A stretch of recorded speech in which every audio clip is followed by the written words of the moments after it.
in the quiet temple of Jerusalem, under the warm sunlight, two men came to pray. One was a Pharisee, respected, educated, dressed in clean robes, standing tall. The other was a tax collector, hated by many, known for taking extra money even from the poor. The Pharisee stood proudly. He looked up to heaven and said, "God, I thank you that I'm not like other people, cheaters, sinners, or even this tax collector. I fast twice a week. I give a tenth of everything I own." But the tax collector stood far in the back. He couldn't even lift his eyes to heaven. His hands were shaking. His heart was heavy.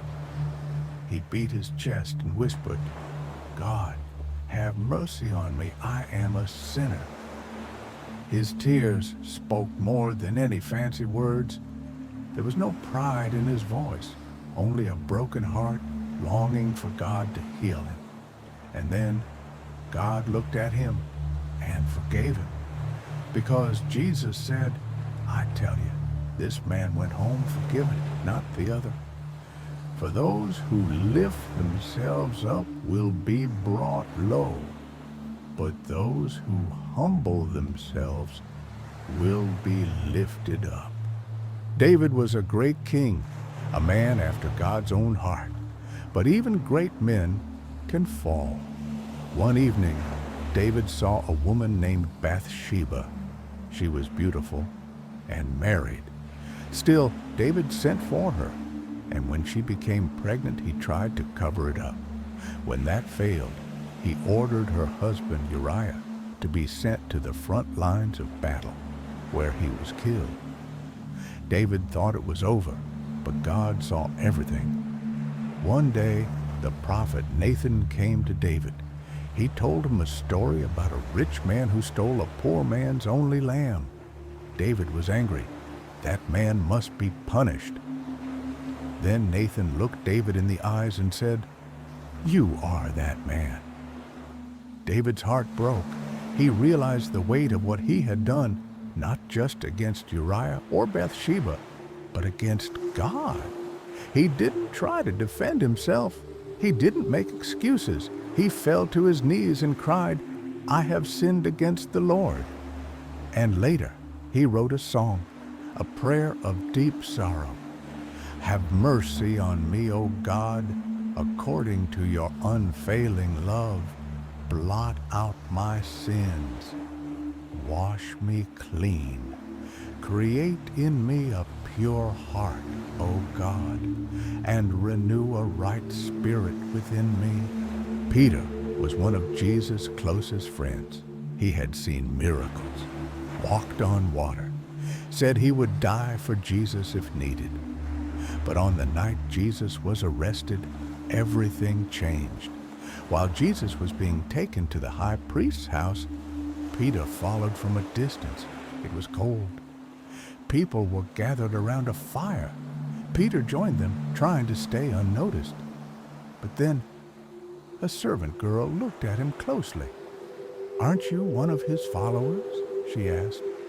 Peter's heart pounded. "Number, I don't know him," he said. A little later, someone else said, "You're one of them." Again, Peter denied it. "I'm not." And a third time, a man said, "You must be with him. You even sound like a Galilean." Peter swore, "I don't know what you're talking about." Just then, a rooster crowed, and Jesus turned and looked at Peter. Their eyes met. Peter remembered what Jesus had said. "Before the rooster crows, you will deny me 3 times?" His heart shattered. He stood up and ran outside and wept bitterly. But that was not the end. After the resurrection, Jesus came to Peter. He didn't yell. He didn't accuse. He simply asked 3 times, "Peter, do you love me?" And each time Peter said, "Yes, Lord, you know I love you."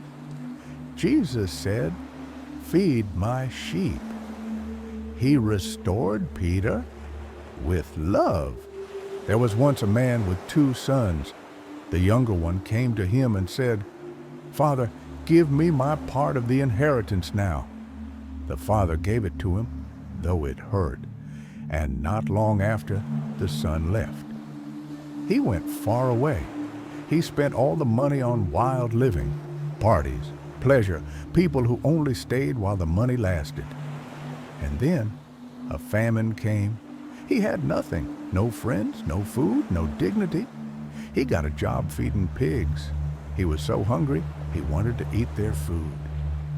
Then one day, sitting in the dirt, broken and ashamed, he said to himself, "What am I doing?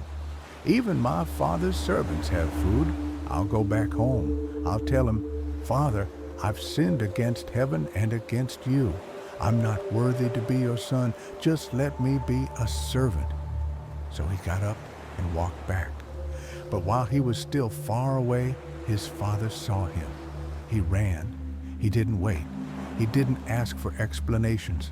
He threw his arms around his son, kissed him, and cried. The son began his speech, "Father, I've sinned." But the father said to his servants, "Bring the best robe. Put a ring on his finger. Kill the fattened calf. Let's celebrate.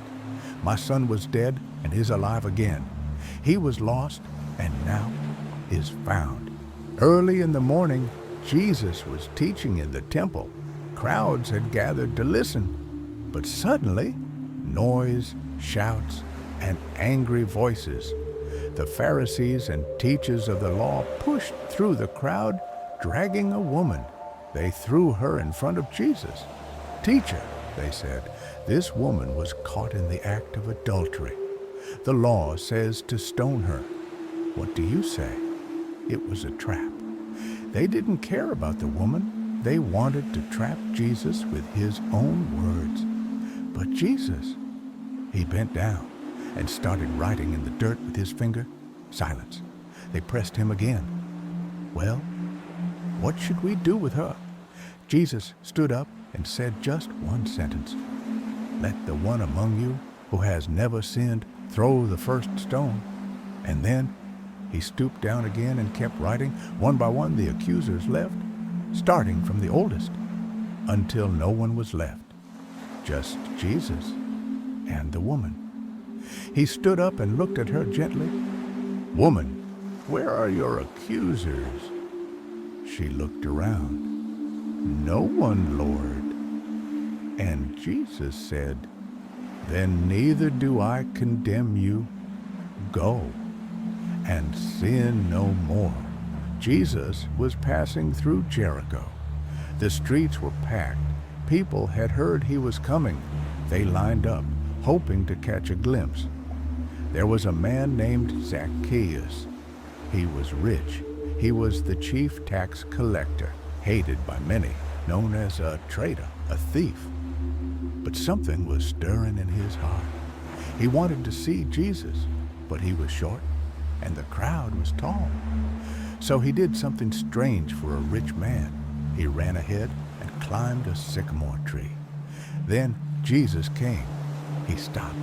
He looked up and he said, "Zacchaeus, come down. I must stay at your house today." The people were shocked. "He's going to the house of a sinner," they whispered. But Zacchaeus was trembling. He stood and said to Jesus, "Lord, I will give half of my wealth to the poor, and if I have cheated anyone, I will pay them back 4 times as much." And Jesus smiled. He said, "Today, salvation has come to this house. For this man, too, is a son of Abraham.